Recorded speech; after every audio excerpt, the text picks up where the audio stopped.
Good morning, everybody, and welcome to a very special live edition of our weekly roundup from Courtroom Confidential, the fastest growing true crime news channel on YouTube. Thank you guys so much for being here and for accommodating this kind of change in our normal programming. We haven't done this before where we've gone live for our weekly roundup on a Saturday. So just bear with us. I see Shy Gal's already in the chat. Good to see you. Good to see a ton of people already in the chat. Afton's here. Good morning, everybody. Good morning, CC crew.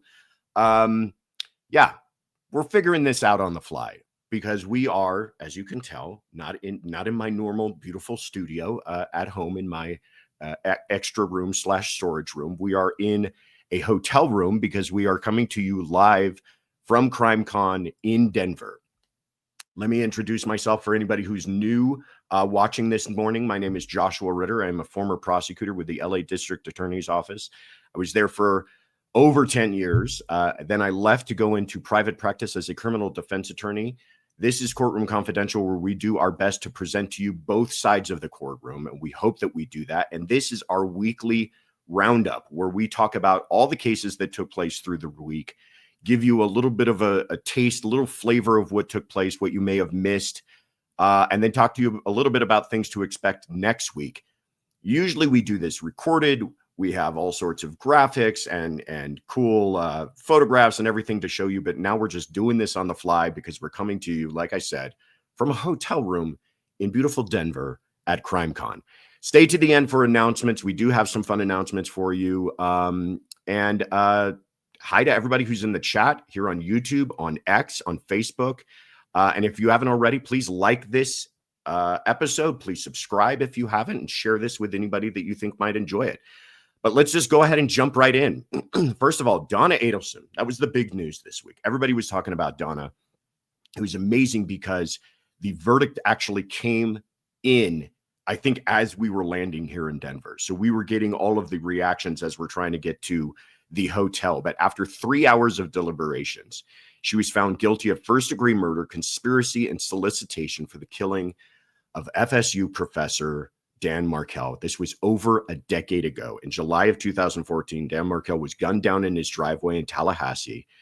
And this is what prosecutors believe was a murder plot planned by the entire Adelson family, including Donna, who was the defendant this time around. And it was all based on this bitter custody battle. Prosecutors say that Adelson and her son, Charlie, who's already been convicted, arranged so that her daughter, Wendy, could gain full custody of their children and start a new life in South Florida. They didn't like them living in Tallahassee, way up there in North Florida. They wanted them back down in the Miami area. Adelson was arrested in Miami International Airport in 2023, 1 week after her son, Charlie, was found guilty and sentenced to life in prison. She had a one-way ticket to Vietnam. And by the way, just a little bit of insider information, Vietnam has no extradition treaty. Charlie, like I said, has already been sentenced to life. His ex-girlfriend, Catherine McBanwa, who acted as kind of the in-between person, she was the intermediary between two men by the name of Sigfredo Garcia and Luis Rivera. She's also been sentenced to life. Sigfredo Garcia has been sentenced to life, and Luis Rivera, who cooperated, is serving 19 years in prison. In court, when the judge, and this was interesting to me because the judge actually read the verdict here. I'm used to cases where the judge takes a look at the verdict form, hands it back to the bailiff, and you hear from one of these very nervous jurors reading the verdict. But the judge actually read the verdict here. And he said, or actually, as he pronounced her guilty, she shouted in court, "Oh my God," breaking down, I don't know if I'm going to call it tears. I'm going to say appeared to have been crying before Judge Everett, Stephen Everett, who I love, said, "Miss Adelson, control yourself." He then ordered the jury out of the courtroom and gave her a minute or two to collect herself. And he said to her, "While this was not the outcome I'm sure that you desire, there will not be any further outbursts in front of this jury." What I love about this moment is this is kind of her first take of what the rest of her life is going to be like. Her outbursts, her emotions, she has no more control. is going to be for the rest of her life being told what to do, when to do it, regardless of her feelings, by somebody else. Shortly after, there were victim impact statements. First, we heard from Ruth Markel, who was Dan's mother, who says, we have lost a treasure. My son Dan's life was cut tragically short after 41 years. He was only 41. For 11 years, we have been forced to a life filled with unimaginable pain and heartbreak. I just can't imagine what they have gone through. Sentencing for Donna will come at a later date, according to the judge, and he set a case management for October 14th. Wendy Adelson has repeatedly denied being involved in the killing and has not, as of the date we are recording this or doing this live, been arrested. So what's happening here? I've said this before, and I still stand by it. This was the greatest test to date for this prosecution, and they pulled it off in absolutely remarkable fashion. And that, to me, had to do with the degrees of separation from the trigger man. That's always going to get very difficult in a conspiracy case. You've got Garcia and you've got Rivera, who are the trigger men, right? So that is going to be probably your easiest to prove, the direct involvement. Every degree of separation you move away from that is going to be a little bit more difficult just by way of the amount of proof you have to bring into court. You have to prove that they had conversations with McBanwa to Charlie Adelson, and Charlie Adelson to Donna. There's no direct link between her. There's no eyewitness of her. There's no confession. And quite frankly, she just doesn't look like a criminal mastermind. Yet, despite all of those obstacles, the prosecution was able to pull this off. In fact, the best witness that they have, in my view, was a jailhouse informant who said that she confessed. The best witness, because that was the most direct evidence of her guilt in all of this. But they did this by creating a remarkable tapestry of circumstantial evidence. I call it a death by 1,000 cuts. They slowly, through the use of circumstantial evidence, this picture revealed itself, and it was very clear. 3 hours is resounding. So what's next? Wendy, I know that's the question everyone has. Is Wendy Adelson yet next? She played a outsized role in this trial. She did not need to play as much of a role in this trial as she did. And because of that, I think that a arrest is probably in the making for her. But what do you guys think? Do you think she will be arrested any day now? Let's, of course, know in the comments.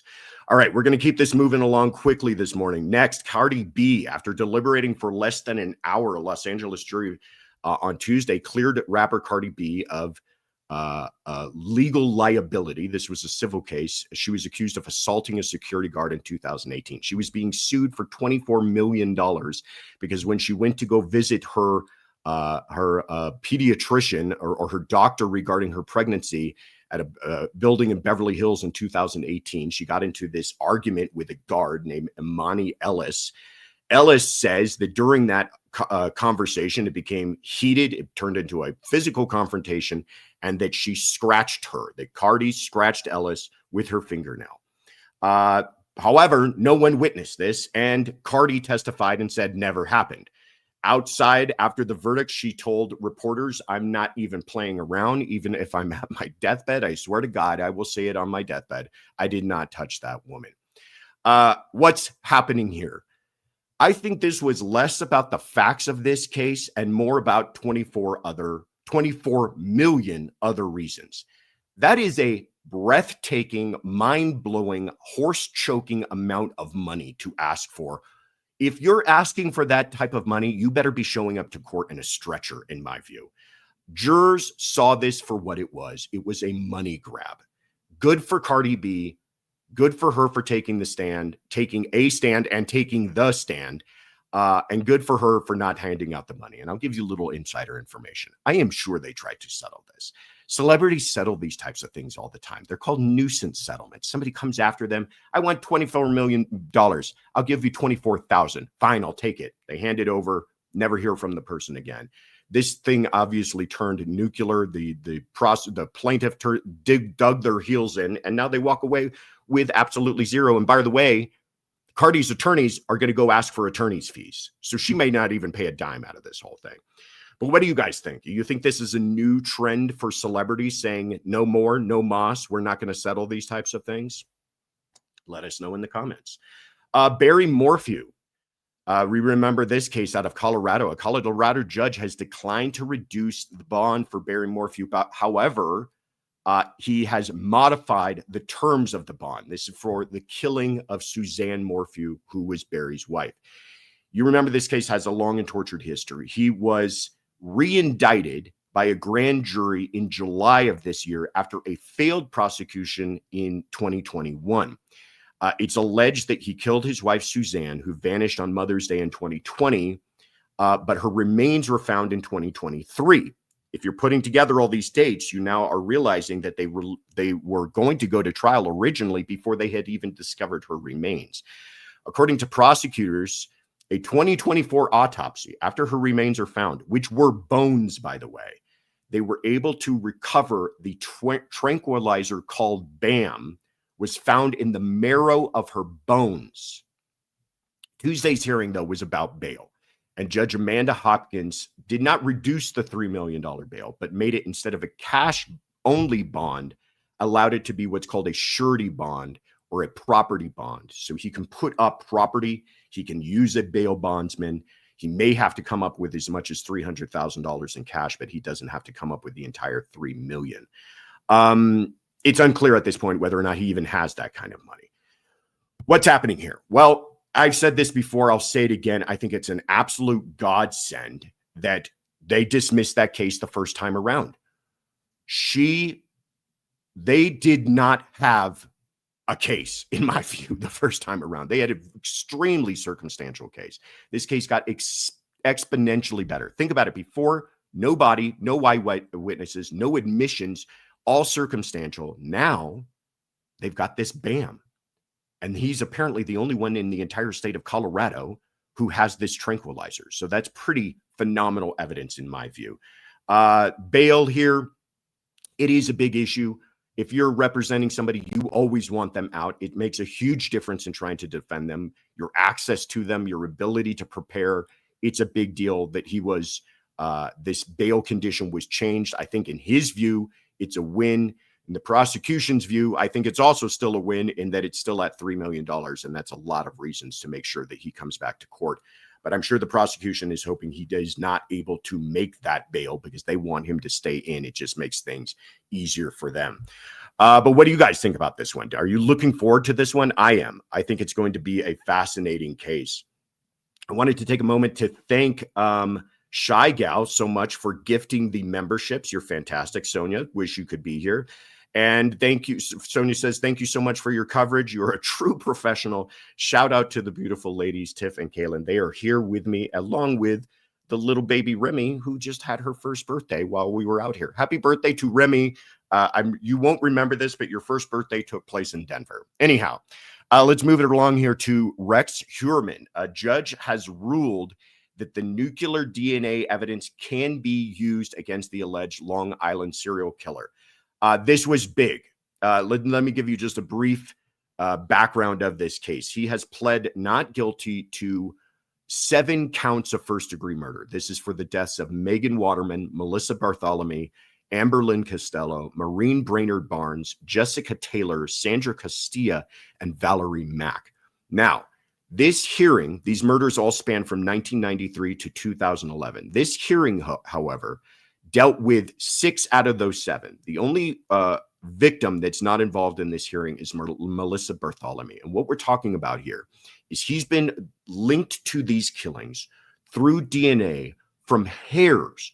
They found these remains and they scoured these remains. And the only thing they could find was tiny hairs, sometimes attached to duct tape that was used as binding. They found in other places. I mean, it was remarkable that they're even able to find these hairs. It's literally, you're talking about needle and haystack type situations here, and they find these hairs. However, these hairs are what's called rootless hairs. In other words, they don't have enough genetic material for traditional genetic analysis.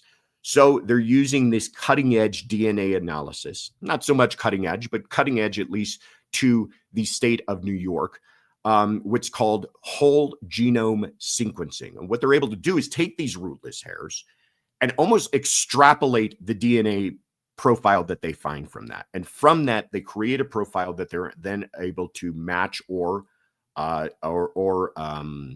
remove from inquiry a suspect. In this case, it comes back to being linked to both Heuermann and people inside of his home, which becomes important later.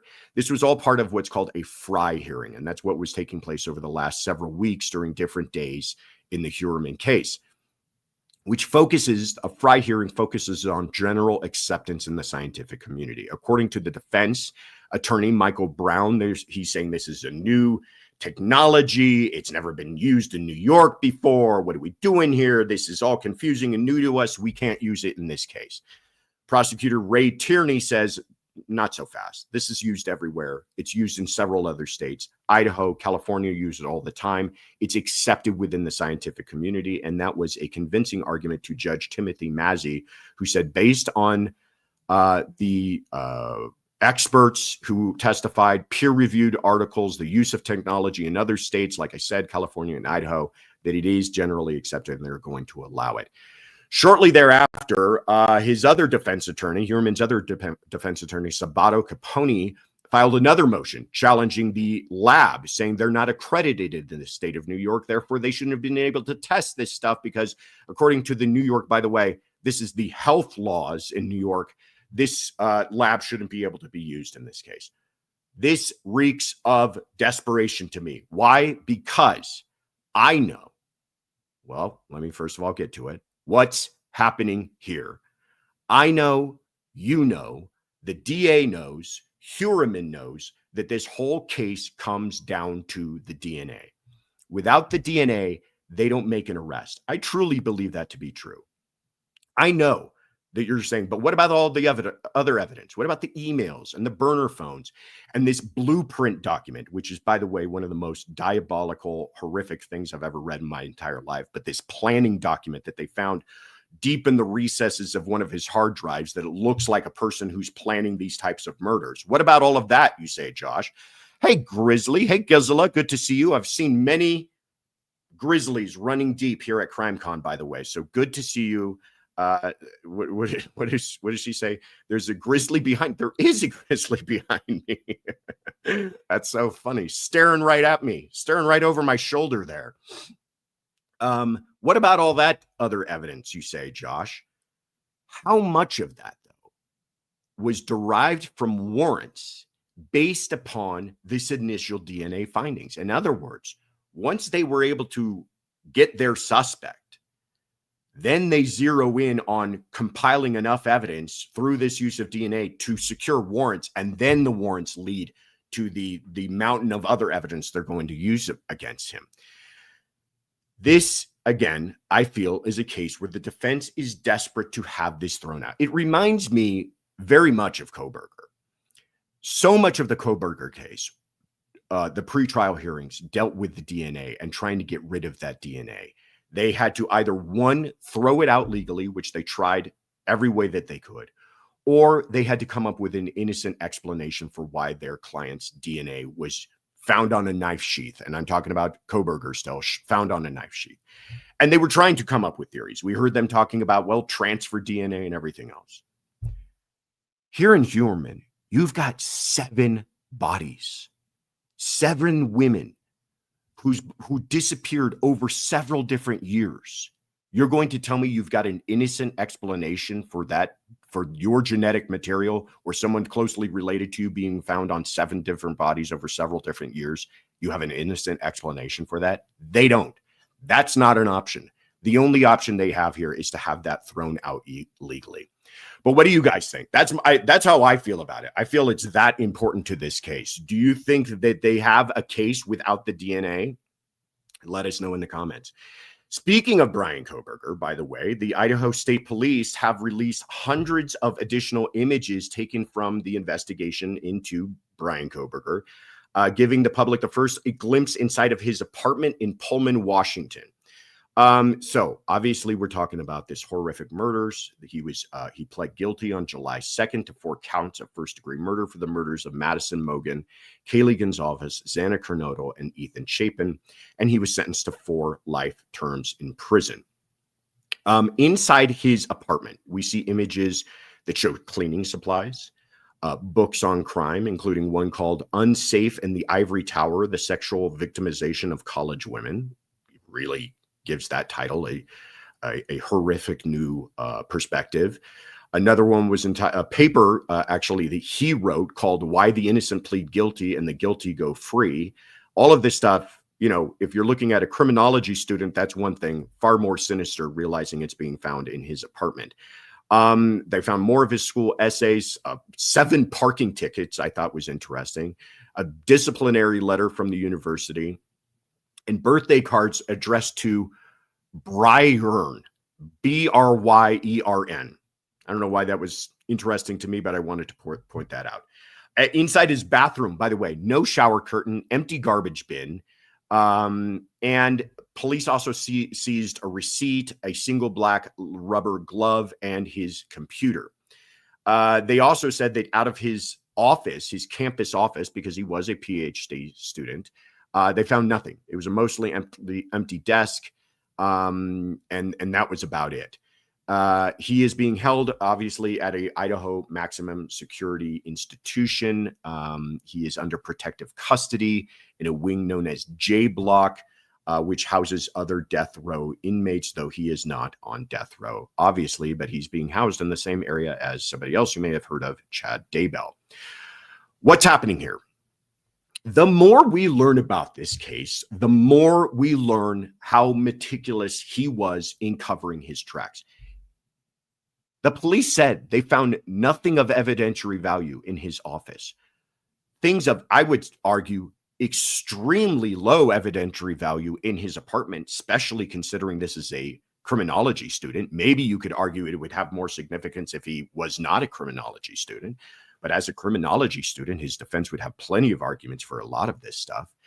The value of it, to me, is in how much he cleaned up. No shower curtain, says Stacy. That's weird. I agree with you. That is something I'm sure would come up at trial. But does that carry the day? Again, this case came down to the DNA. It took center stage. Now, I've been asked many times, could they have caught him? Could they have, without the DNA, after months, maybe even years of meticulous investigation, narrowed down their suspect list to include Bryan Kohberger? Maybe. Could they have enough to even declare him their prime suspect? Maybe. But would they have had enough for a trial? Would they have had enough even for an arrest? I'm sorry, in my view, no way. They needed some sort of breakthrough. They would have needed him to not be able to keep his mouth shut, to have told something to someone. And sometimes that happens in these cases.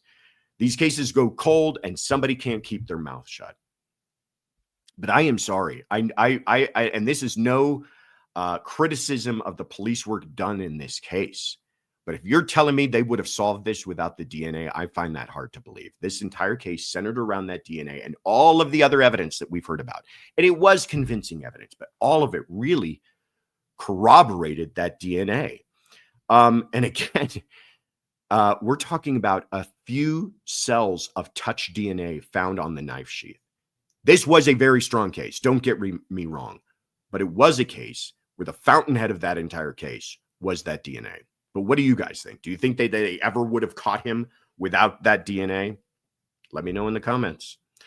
All right, Austin Drummond. He had a preliminary hearing on Thursday, and what they found was the data from a cell phone used by Drummond, who is accused of obviously killing 4 members of the same family and kidnapping a baby, showed that he was in the vicinity of a wooded area where the bodies were found, with gunshot wounds covered by tarps. This was according to an FBI agent. So he's pled not guilty to 4 counts of first-degree murder and a kidnapping in July 29th case.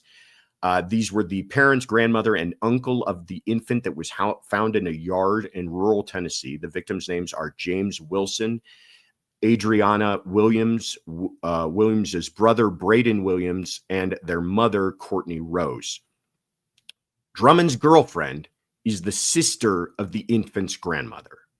if you can do the math there and put that family tree together. There was a weeks-long manhunt, and he was found and has been charged with murder, along with 5 other accessories, people who were helping him out. So FBI agent Scott Lawson testified about the cell phone, how it was purchased by one of the people helping him and given to, or pardon me, they analyzed a cell phone purchased by one of the victims and used by Drummond on the day of the killings. They also spoke to the accomplices. The phone that was found in the area of the parents, they were able to use that for significant testimony here at the trial. And they also talked to acquaintances who were able to supply him with a vehicle. They also, interestingly, they told us that they have learned that he had the infant with him for several hours before it was dropped off at this random yard. After 2 hours of testimony, Judge Andrew Cook ruled that there's enough evidence to hold him to present the case to the grand jury. They do things a little bit different there. They have this kind of preliminary hearing, then they present it to a grand jury. Grand jury will then make a formal indictment against him. And they plan to seek the death penalty in this case. What's happening here? Well, I think as this case goes on, and certainly through this preliminary hearing stage, and I imagine after grand jury, we'll learn even more, but we're getting a better understanding of his actions leading up to the murders. And this is starting, in my view, to look much more pre-planned, much more like a conspiracy. The people involved are looking much more like conspirators to me rather than accomplices after the fact. This is a very strong case for a pre-planned, premeditated first-degree murder and not some sort of heat of passion, spur of the moment killing, in my view, from the small amount of evidence that we've learned so far. But my question is this: where's the girlfriend? Where's the motive? Why did he take it upon himself to murder this entire family systematically, bring them out to the woods, put bullets into their heads, cover them with tarps? Usually in these types of cases, it becomes abundantly clear early on. Money is at play. Some sort of horrible custody dispute is at play. But here, we're not really hearing anything. We know he was dating the sister of the grandmother of the child, and that's it. It's very bizarre to me. And her absence from all of this is also incredibly bizarre to me. And her absence, by the way, with that not any kind of indictment or any kind of word from prosecutors that they believe she's involved. So maybe they don't believe she's involved, but she's definitely the nexus, the connection. Motive doesn't have to be proven by prosecutors, but in this case, they're going to need it. They're going to have to show some sort of motive in this whole thing. What do you guys think? What is your theory for motive in this case? Let us know in the comments. All right, what's coming up next week? Brad Simpson has a discovery hearing on Monday, September 8th. He's accused of killing his wife and mother of 4, Suzanne Simpson, in Olmos Park, Texas. He's been charged with murder, aggravated assault with a deadly weapon, causing serious bodily injury, tampering with a corpse, and possession of a prohibited weapon. Also, Christopher Schultz,